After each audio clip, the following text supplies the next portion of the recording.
Nous allons maintenant étudier le Shevi, la septième montée de Parashat Vezot HaBeracha, dans le cadre du Bet HaMidrash Hillel, Bet HaMidrash fondé à la mémoire du Rav Hillel Pevzner, Zichrono Livracha.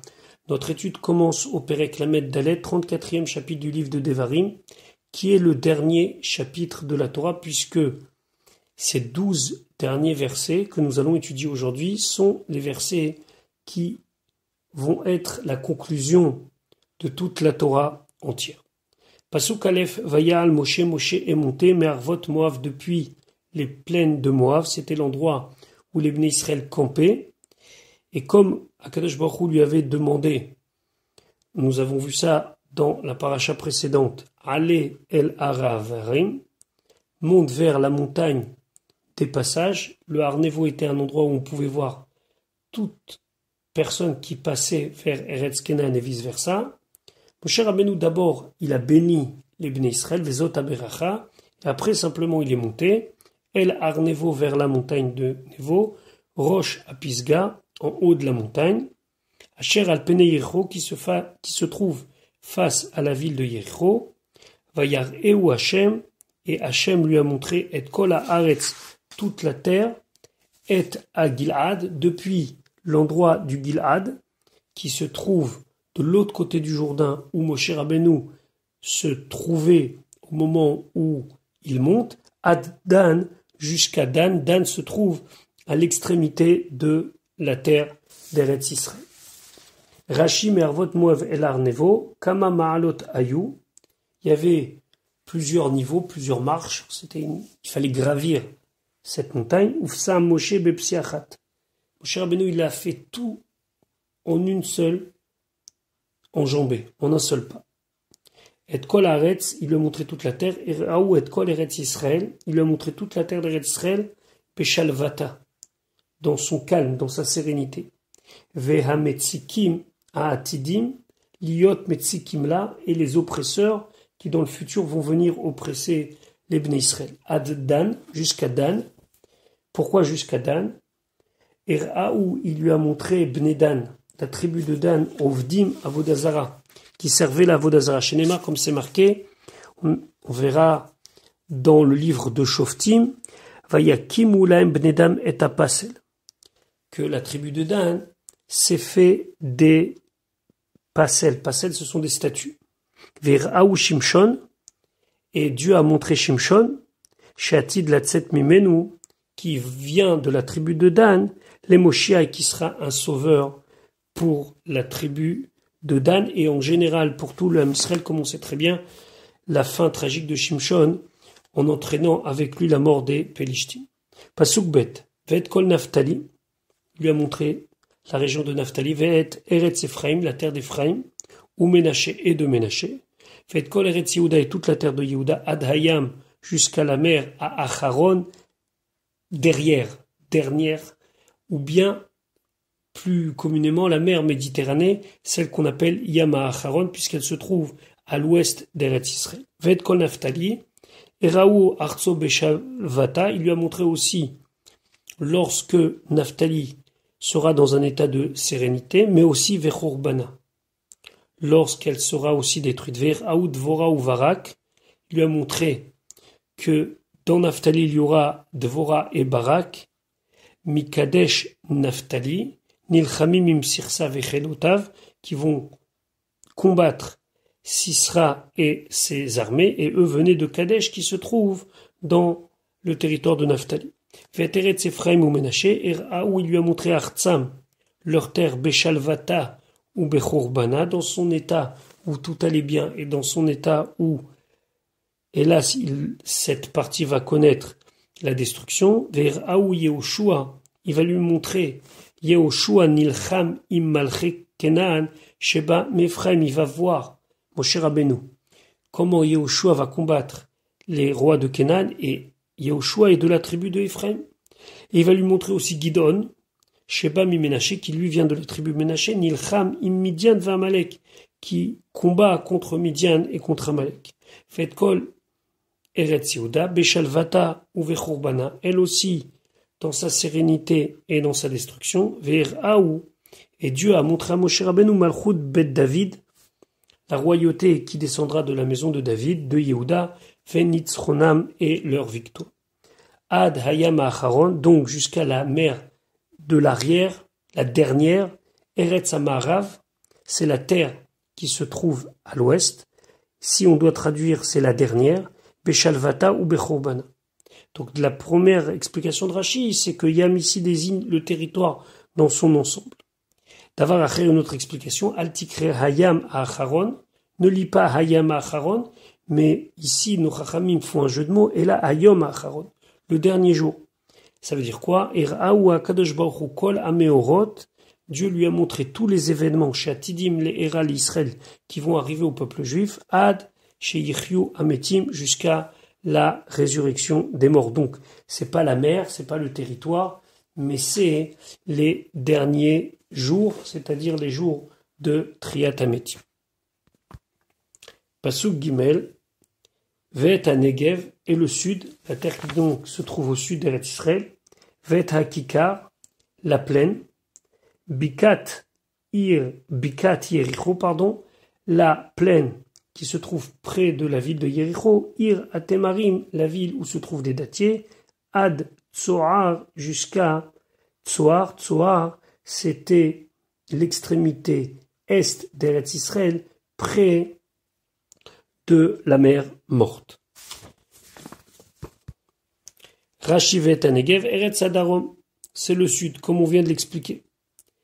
D'avoir à faire autre explication, Negev Marata Marpella, il lui a montré le caveau de Marpella où sont enterrés les patriarches à Hebron. Chez Neymar, comme c'est marqué, Vaya'alou Banegev, ils sont montés dans le sud, et le sud, après la Torah précise, va y avoir à Hebron. Donc quand il dit Vet Negev, c'est qu'il lui a montré Marata Marpella où sont enterrés Adam et Chava, Avram et Sarah, Yitzhak et Rivka, et Yaakov et Léa. Vet Akikar, la plaine, et Raou Shlomo Yotzek Kle Bet Hamikdash. Qu'est-ce qu'il lui a montré précisément? Comment le roi Shlomo faisait fondre les ustensiles du Bet Hamikdash. Chez Neymar, comme c'est marqué, Bekikar Ayarden, dans la plaine du Jourdain, Yetzakam HaMelech, il les a fait fondre le roi, Bema'ave Adama, dans de l'argile épaisse. Donc il lui a montré comment Shlomo HaMelech utilisera ce territoire pour former les kelim du Bet HaMikdash. Donc on voit ici que Akadosh Baruch Hu a montré des événements futurs dans l'histoire. C'est pas seulement une région géographique, mais c'est ce qu'elle représente au niveau historique. Pasuk Dalet Vayomer Hashem Elav, Hashem lui a dit, Zot Haaretz, voici la terre, Shan Ishbati, que j'ai promis, j'ai juré, les Avram, les Yitzhak ou les Yaakov, les morts en disant, les Aracha à ta descendance et Tenena, je la donnerai. Cette terre-là, Itira, je te l'ai fait voir, Be'enecha, de tes yeux, Veshama, mais par contre là-bas, Lota'avor, tu ne pourras pas passer. Rachidalet, les morts, les Aracha et Tenena, Itira, Kede shetelech, afin que tu ailles Vetomar, et tu vas dire, lorsque tu vas monter là-haut, les Avram, les Yitzhak ou les Yaakov, Shvoa shenishba lachem akadosh baruch Hu, le serment que Dieu vous a fait, la promesse qu'il vous a fait, akadosh baruch Hu, Kima il a accompli. Faisait ou les morts, c'est ici le sens de les morts. Les morts, ça veut dire toujours répéter à quelqu'un. Mais là, Moshe Rabbeinu, il peut plus répéter à personne, il est seul. L'écart et tira lecha, c'est pour ça que je te l'ai montré. Aval xeraim elefanaï. Je te l'ai montré, mais il y a un décret qui est venu devant moi, chez Shamalotavor, que tu ne pourras pas y passer. Chez Ilou le car sinon, Haïti Mekaimecha, je t'aurais gardé vivant, Hachetire Otam, jusqu'à que tu les vois, les Bnei Israël, Netouim ou Gvouimba, qui sont plantés et fixés en Eretz Israël, Veteler, Vetagidlaem, et que tu ailles leur dire. Donc le lémor ici, c'est pour Avram, Yitzhak et Yaakov. Sinon, Akadosh Baruch Hu aurait gardé Moshe Rabbeinu jusqu'à que Moshe Rabbeinu soit le témoin vivant de l'accomplissement de la promesse, et c'est ce qu'il aurait dit au Bnei Israël. Mais c'est une xéra, c'est un décret, et Moshe Rabbeinu doit l'accepter tel que. Pasuk He, Vayamot Sham Moshe, il est mort là-bas, Moshe, Eved Hashem, le serviteur de Dieu, Peretz Moav dans la terre de Moav, Alpi Hashem. Alors, si on veut traduire de manière très claire, Alpi Hashem, c'est selon l'ordre de Dieu. Mais si on va de manière littérale, c'est Alpi Hashem, par la bouche de Dieu. Rashi, Vayamot Sham Moshe, déjà, on se pose une question. Efshar Moshe Med Vekatav, c'est possible que Moshe Rabbeinu soit mort, il a écrit Vayamot Sham Moshe. Donc, qui a écrit Vayamot Sham Moshe? Si Moshe il est mort, il ne peut pas écrire. Et quoi, Moshe Rabbeinu, il a écrit de son vivant qu'il est mort? Et là, Atkan Katav Moshe. D'après Rashi, jusque-là, c'est Moshe Rabbeinu qui a écrit, Mikan Vaelach, à partir de là, Katav Yehoshua. C'est-à-dire qu'à partir du verset 5, Pasouké, c'est Yehoshua qui écrit. Rabbi Meir Omer, Rabbi Meir dit non, c'est pas possible. Efshar Sefer HaTorah Chaser Kloum. Est-ce que c'est possible que dans le rouleau de la Torah, il manque quoi que ce soit? Veo Omer, voilà le passou qu'il a dit, on a vu ça précédemment, la Koach et Sefer HaTorah Azeh, prend le livre de la Torah entièrement. Et là seulement, voilà selon Rabbi Meir comment ça s'est passé. Akadosh Baruch Hu Omer, Akadosh Baruch Hu il disait, ou Moshe Kotev Bedema, et Moshe il écrivait avec des larmes. Ainsi c'est marqué dans la Gemara Baba Batra.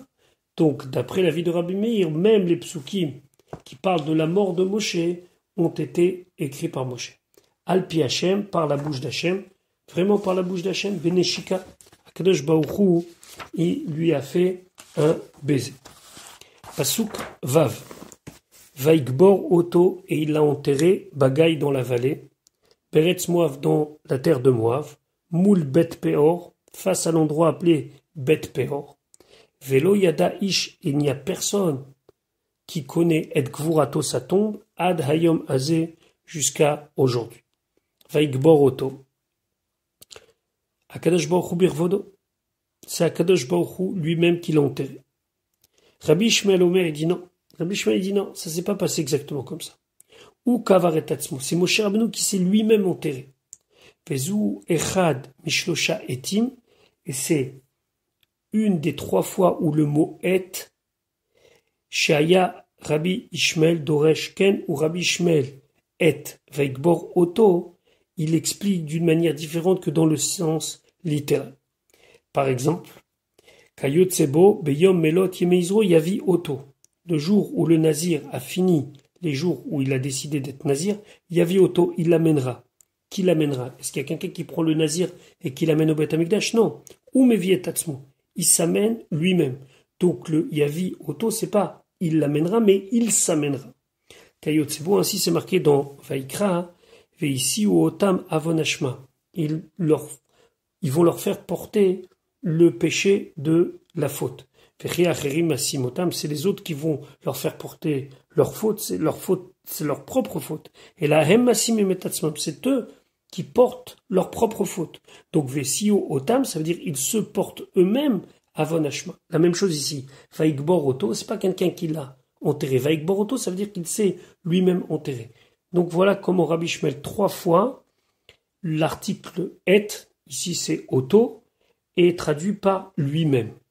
Moul bet peor, kivro ayamuchan sham, son tombeau était déjà prêt, Mishechet Yimé Bereshit, depuis les 6 jours de la création, les chaper alma se peor, pour faire la kapara, l'expiation pour ce qu'il s'est passé à Péor, où les Bnei Israël ont suivi les filles de Moab. Veu echad minadvarim shenivru ben hashpashot berev Shabbat, c'est une des choses qui ont été créées juste avant l'entrée du premier Shabbat, ben hashpashot, c'est-à-dire au crépuscule, berev Shabbat, veille du premier Shabbat. La Torah dit, Pasuk Zayin ou Moshe, et Moshe ben Mea Vesrim Shana, il avait 120 ans Bemoto, lorsqu'il est mort. Lo Cha'ata Eno, son œil ne s'est pas affaibli. Velo Naslecho, et son aspect ne s'est pas asséché. Lo Naslecho, ça veut dire ne s'est pas enlevé son humidité. C'est-à-dire qu'il a gardé un visage frais. Rashi Lo Cha'ata Eno, Af Mishemet, même après sa mort. Velo Naslecho, Lachlochit Shebo, son état de fraîcheur, Lo Shalat Borikavon, le pourrissement n'a pas eu d'emprise sur lui. Velo n'est pas Toar Panav, et son visage n'a pas changé d'aspect. Pasuk Chet, Vaïfkou, Bnei Israël et Moshe. Les Bnei Israël, ils ont pleuré Moshe, Be'arvot Moav, dans les plaines de Moav, Shloshim Yom, pendant 30 jours.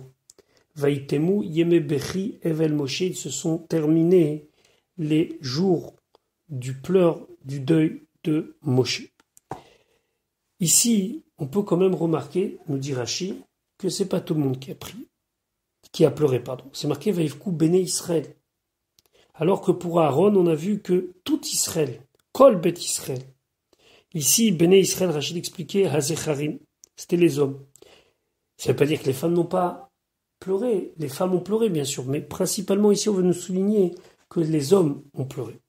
Aval Be Aaron, mais concernant Aaron, Mitor Shaya Rodev Shalom, puisqu'il cherchait la paix et qu'il était quelqu'un qui mettait la paix, Venoten Shalom Ben Ish Lereu, qui mettait la paix entre un homme et son prochain, ou Ben Isha le Baala, et une femme et son mari. Neymar, c'est marqué Kol Bet Israël, toute la maison d'Israël, Zecharim ou Nekevot, les hommes et les femmes. Donc il faut quand même souligner, nous dit Rashi, qu'il y a une différence entre le pleur après la mort de Aaron et le pleur après la mort de Moshe Rabbeinu.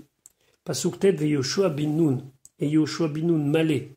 Donc il a été rempli, roi Chochma, d'un esprit de sagesse, qui samach Moshe et Yadav alav, car Moshe Rabbeinu avait appuyé ses mains sur lui, il l'avait ordonné, Vaishmeu elav, ils l'ont écouté Bnei Israël, les Bnei Israël vayaasu, et ils ont fait Kacher Tziva Hashem et Moshe, comme Hashem avait ordonné à Moshe.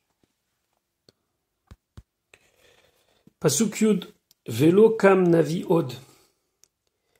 Et ne s'est plus levé un prophète, Israël, parmi Israël, Moshe comme Moshe. Asher, Yedaou, Hashem, que Hashem l'avait connu, ça veut dire s'était fait connaître à lui, Panim el Panim, face à face. Alors bien sûr, on sait très bien que le face à face que l'on parle, c'était pas véritablement comme nous l'entendons nous dans notre sens, mais c'est dans le sens de proximité. Rashi, Ashayedaou Hashem Panim et Panim, Shayalibo Gazbo, que son cœur était proche de lui, ou Medaber el avait lui parlé, Bechol Achirotse, chaque fois qu'il le voulait. Kenyan Shenema, comme c'est marqué, Moshe Rabbeinu, il pouvait très bien déclarer, on l'a vu dans Parashat Kitissa, Ve'ata et maintenant, et il est à Hashem, je montrai vers Dieu. Ou bien, Imdu, tenez-vous là, Ve'ishmea ma'itzave Hashem lachem, et je vais écouter ce que Hashem va m'ordonner à votre sujet. C'est concernant ceux qui s'étaient plaints de ne pas pouvoir avoir fait Pessah parce qu'ils étaient impurs. Et donc, Moshe Rabbeinu dit, attendez, restez là, bougez pas, je vais voir ce que Hashem va dire. Donc, on voit que ce panim el panim, ça désigne pas une position, mais ça désigne une proximité. Pasuk Yudalef, Lechol Aotot, et pour tous les signes Ve'amoftim, donc les choses merveilleuses, Asher Shelacho Hashem, pour lesquels Akadosh Baruch Hu l'avait envoyé, la Asot, et pour faire Be'eretz Mitzrayim dans la terre d'Égypte, les pharaons, au pharaon, ou les Chol Avadav et à tous ses serviteurs, ou les Chol Artso et à tout son pays. On sait très bien combien Moshe Rabbeinu a lutté contre le pharaon et ses serviteurs. Pasuk Yudbet et dernier pasuk de la Torah, ou le Chol Hayad Chazaka, et pour toute la main forte, ou le Chol Hamora Agadol, et pour toute la grande crainte, Asher Asa Moshe, que Moshe il a fait les Ene Kol Israël, aux yeux de tous les Bnei Israël. Alors à quoi fait référence cette force et cette crainte que Moshe Rabbeinu a amené au Bnei Israël? Rashi Yudbet, ou le Chol Hayad Chazaka, c'est quoi cette main forte? Chez Kibel et à Torah, qu'il a reçu la Torah, Baluchot, dans les tables, Beyadav, avec ses mains, malgré que c'était des blocs de pierre précieuses, très très lourdes. Le Chol Hamora Agadol, c'est quoi cette grande crainte qu'il a amené? Nissim, les miracles, ou Gevurot, et les actes puissants, Sheba Midbar, qui étaient dans le désert, Hagadol Ve'anora, ce désert qui était grand et redoutable. Les Kol Israël, aux yeux de tout Israël, Shenesao Libo Lishbor Haluchot. Et ici, Rashi finit la Torah par un événement qui, a priori, n'est pas l'événement le plus glorieux de Moshe Rabbeinu. Shenesao Libo, car son cœur l'a porté, c'est-à-dire que Moshe, il a pensé Lishbor Haluchot, casser l'étape de la loi, l'énem devant eux. Chez Neymar, comme c'est marqué, référence à Parashat Vaïtranan, Vaïchaberem l'Enechem, j'ai cassé les louchot devant leurs yeux, devant vos yeux. Ici, on fait référence au veau d'or. Lorsque Moshe Rabbeinu voit que les bénis Israël ont fauté, il lâche les tables de la loi, il décide de les casser. Et ça, d'après Rashi, c'est ce qu'il a fait de mieux et de plus glorieux l'aîné Kol Israël. Pourquoi? Et Akadosh Baruch Hu, il a été d'accord avec lui. Il a validé son acte, Shenemar, comme c'est marqué.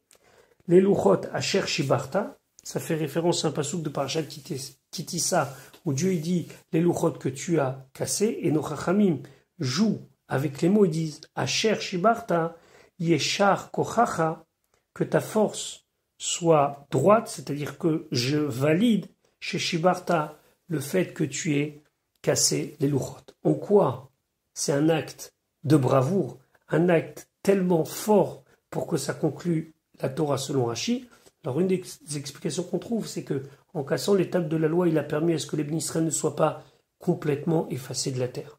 Comme on sait très bien que la symbolique des tables de la loi, des premières, c'était comme une ketouva, les bénis Israël étaient comme une kala, comme une jeune mariée. Une jeune mariée qui a trompé son mari alors qu'elle n'a même pas encore la ketouva, il est préférable de déchirer la ketouva pour qu'elle ne soit pas considérée comme une femme mariée, mais comme une jeune fille qui a fauté, et donc protéger son peuple. Et c'est ça la chose extraordinaire, Asher, Asa, Moshe, que Moshe il a fait l'aîné Kol Israël aux yeux de tous les Bnei Israël.